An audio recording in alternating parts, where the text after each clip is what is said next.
Operation সিন্দুরে ভারতের সেনাবাহিনীর action Pakistan চাইলেও কোনো দিন ভুলতে পারবে না, কারণ পাকিস্তানের কোমর ভেঙে দিয়েছে ভারত। যদিও তারপরেও পাকিস্তান তো আর শোধরানোর নয়, তাই না?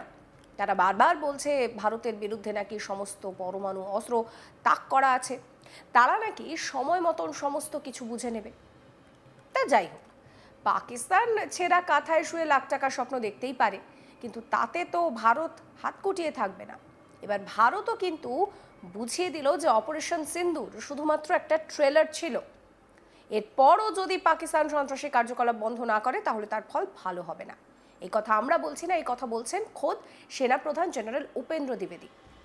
তিনি পাকিস্তানকে এক হাত নিয়ে বলেন, অপারেশন সিন্দুর শুধুমাত্র একটা ট্রেলার ছিল। জেনারেলের অভিযোগ, এত কিছুর পরেও পাকিস্তান কিন্তু একটুও বদলায়নি। তারা এখনও সেখানে জঙ্গি পাঠিয়ে নাশকতা জারি রেখেছে। সোমবার একটি অনুষ্ঠানে যোগ দিয়েছিলেন জেনারেল উপেন্দ্র দ্বিবেদী। সেখানে তিনি আরও একবার পাকিস্তানকে মনে করিয়ে দিলেন যে নাশকতা চালিয়ে গেলে তার ফল কিন্তু ভালো হবে না। উপেন্দ্র দ্বিবেদী বলেন, পাকিস্তান এখনও ক্রস বর্ডার টেরোরিজম চালাচ্ছে। মে মাসে অপারেশন সিন্দুর শুধুমাত্র একটা ট্রেলার ছিল। জেনারেলের মতে, যখন পাকিস্তান জঙ্গি কার্যকলাপকে উস্কে দেয় তখন সেটা আমাদের মাথা ব্যথার কারণ হয়। আমরা উন্নতির কথা বলি, কিন্তু যখনই পাকিস্তান তাতে বাধা দেওয়ার চেষ্টা করে তখন আমাদের পদক্ষেপ করতেই হয়।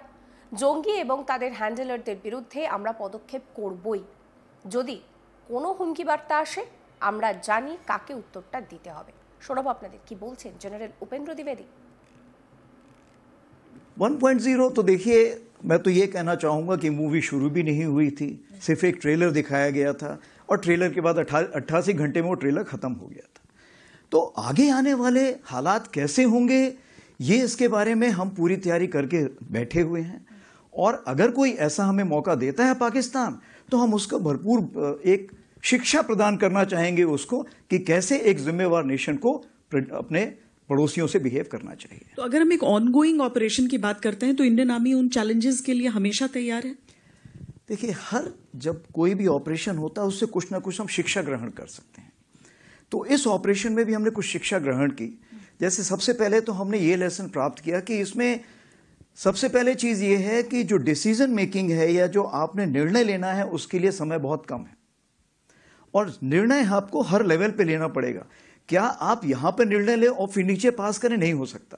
तो हर लेवल पे, हर स्तर पे लोगों को समय के हिसाब से तैयारी करनी पड़ेगी और एक्शन लेने पड़ेंगे, कार्रवाई करनी पड़ेगी। दूसरी चीज जो इंटीग्रेशन बोलते हैं, इंटीग्रेशन का ये मतलब है कि चाहे army, navy, air force, CAPF, cyber, space, कोई भी हो, उसका इंटीग्रेशन हम जितना जल्दी करेंगे उतना हम इस लड़ाई को बड़े साझे ढंग से लड़ सकेंगे। क्योंकि आज की लड़ाई जो है वो मल्टी डोमेन है। अगर मैं बोलूं सिर्फ आर्मी अकेले लड़ सकती, नहीं लड़ सकती, हम सबको मिलकर लड़ना पड़ेगा। जो सैटेलाइट है वो बताएगी कि कौन कहां पर बैठा हुआ है, और जो उसी प्रकार से जो हमारे साइबर हैं उसका ये है कि क्या मुझे एक, मान लीजिए एक ड्रोन आ रहा है, तो ड्रोन के लिए क्या मुझे फायर करने की जरूरत है या मैं उसको इलेक्ट्रोमैग्नेटिक स्पेक्ट्रम या कहीं लेजर से किल कर सकता हूं। तो बहुत सारी चीजें हैं जो इतनी आपस में घुल मिल गई हैं कि हमें उसमें साथ में बैठ के सोच विचार करना पड़ेगा। तीसरी चीज ये है कि लड़ाई कितने दिन चलेगी ये आज हम नहीं बता सकते हैं। हमने तो लड़ाई तकरीबन मान लीजिए 88 घंटे में की, कल कोई 4 महीने भी चल सकती, 4 साल चल सकती है। इस चीज को मद्देनजर रखते हुए क्या हमारे पास साजो सामान है उस लड़ाई को लड़ने के लिए, क्या उसके लिए शस्त्र हैं? अगर नहीं है तो उसकी हमें तैयारी करनी पड़ेगी। हमें यह देखना पड़ेगा कि हमें 4 साल की लड़ाई तक के लिए भी तैयारी करके रखनी। তিনি আরো বলছেন, যখন কোনো দেশ রাষ্ট্রীয়ভাবে সন্ত্রাসবাদকে উৎসাহিত করছে তখন তা ভারতের জন্য উদ্বেগের বিষয় হয়ে ওঠে। ভারত অগ্রগতির কথা বলে, যদি কেউ আমাদের পথে বাধা সৃষ্টি করে তাহলে আমাদের তাদের বিরুদ্ধে ব্যবস্থা নিতেই হবে। যখন আমরা নতুন স্বাভাবিকতার কথা বলছি তখন আমরা বলছি আলোচনা এবং সন্ত্রাস একসঙ্গে চলতে পারে না। আমরা কেবল একটি শান্তিপূর্ণ প্রক্রিয়ায় অংশগ্রহণ করতে বলছি, যেখানে আমরাও সহযোগিতা করব।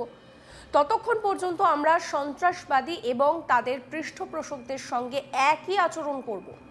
যারা সন্ত্রাসীদের উৎসাহিত করে তাদের আমরা জবাব দেব। আজ ভারত এতটাই সফল যে যে কোনো ব্ল্যাকমেল প্রচেষ্টাকে ভারত আর ভয় পায় না। শোনাবো আপনাদের সেনাপ্রধানের বক্তব্য। मेरे ख्याल से ये तो एक बड़ी चेतावनी बन के रहेगी, क्योंकि जब आप स्टेट स्पॉन्सर्ड टेररिज्म या राज्य प्रायोजित आतंकवाद को बढ़ावा देते हैं तो ये हमारे लिए, भारत के लिए बहुत चिंता का विषय बन जाता है। क्योंकि देखिए, हम तो एक उन्नति की बात करते हैं, हम सबको साथ में लेके चलने की बात करते हैं, तो जो भी हमारे काम में रोड़ा अटकाएगा उसके लिए हमें कुछ ना कुछ कार्रवाई करनी पड़ेगी। अब जहाँ तक न्यू नॉर्मल का सवाल है, आप देखिए, हमने तो यही बोला है कि पानी और खून एक साथ नहीं बह सकता, blood and water can't flow together, talks and terror can't be together, यानी बातचीत, संवाद और आतंकवाद एक साथ नहीं चल सकता है। तो हम तो सिर्फ यही बोल रहे हैं कि आप शांति की प्रक्रिया अपनाइए, हम भी उसका साथ देंगे। जब तक ये नहीं होगा तब जो आतंकवादी हैं या उनके आका हैं वो हमारे लिए समान मान है। दूसरी चीज़ ये है, जो भी आतंकवादी को बढ़ावा देगा हम उसको जवाब देंगे, और हमारे पास अगर बैरंग चिट्ठी भी आई तो भी हमें पता है कि जवाब किसको देना है, हमें उसकी चिंता नहीं है। और जहाँ तीसरी बात है कि जहाँ तक आप ब्लैकमेल करना चाहते हैं हमें किसी चीज़ के लिए, मेरे ख्याल से भारत अभी इतना संपन्न है कि हम किसी ब्लैकमेल से डरने वाले नहीं हैं। সেনাপ্রধান উপেন্দ্র দ্বিবেদী কিন্তু পরিষ্কার পাকিস্তানকে বুঝিয়ে দিলেন যে এই অপারেশন সিন্দুর শুধুমাত্র একটা ট্রেলার ছিল। এরপর কি হতে পারে সেটা ভারত কিন্তু খুব ভালোভাবে জানে। পাকিস্তানকে এক হাত নিয়ে তিনি বলছেন যে অপারেশন সিন্দুর শুধু একটা ট্রেলার, কিন্তু এত কিছুর পরেও তো পাকিস্তান বদলায়নি, এখনও ক্রস বর্ডার টেরোরিজম জারি রেখেছে। সোমবার একটি অনুষ্ঠানে উপেন্দ্র দ্বিবেদী তিনি যোগ দিয়েছিলেন, আর সেখানেই তিনি পাকিস্তানকে আরও একবার মনে করিয়ে দিলেন যে নাশকতা চালিয়ে গেলে তার ফল ভালো হবে না। পাকিস্তান এখনও টেরোরিজমকে সন্তানের মতো লালন পালন করছে। অপারেশন সিন্দুর একটা ট্রেলার ছিল।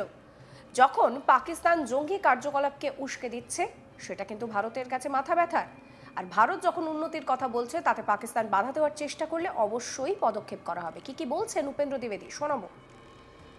1.0 तो देखिए, मैं तो ये कहना चाहूँगा कि मूवी शुरू भी नहीं हुई थी, सिर्फ एक ट्रेलर दिखाया गया था और ट्रेलर के बाद 88 घंटे में वो ट्रेलर ख़त्म हो गया था।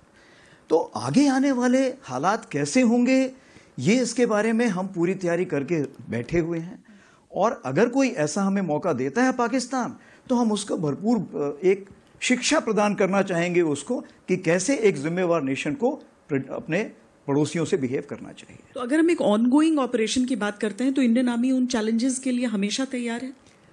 देखिए, जब कोई भी ऑपरेशन होता है उससे कुछ ना कुछ हम शिक्षा ग्रहण कर सकते हैं। तो इस ऑपरेशन में भी हमने कुछ शिक्षा ग्रहण की। जैसे सबसे पहले तो हमने ये लेसन प्राप्त किया कि इसमें सबसे पहले चीज़ ये है कि जो डिसीजन मेकिंग है या जो आपने निर्णय लेना है उसके लिए समय बहुत कम है, और निर्णय आपको हर लेवल पे लेना पड़ेगा। क्या आप यहाँ पे निर्णय लें और फिर नीचे पास करें, नहीं हो सकता। तो हर लेवल पे, हर स्तर पे लोगों को समय के हिसाब से तैयारी करनी पड़ेगी और एक्शन लेने पड़ेंगे, कार्रवाई करनी पड़ेगी। আপনাদের কি মনে হয় পাকিস্তান শুধরাবে? কমেন্ট করে কমেন্ট সেকশনে অবশ্যই আপনাদের মতামত জানাবেন। সমস্ত খবরের আপডেটের জন্য চ্যানেলটিকে সাবস্ক্রাইব করবেন।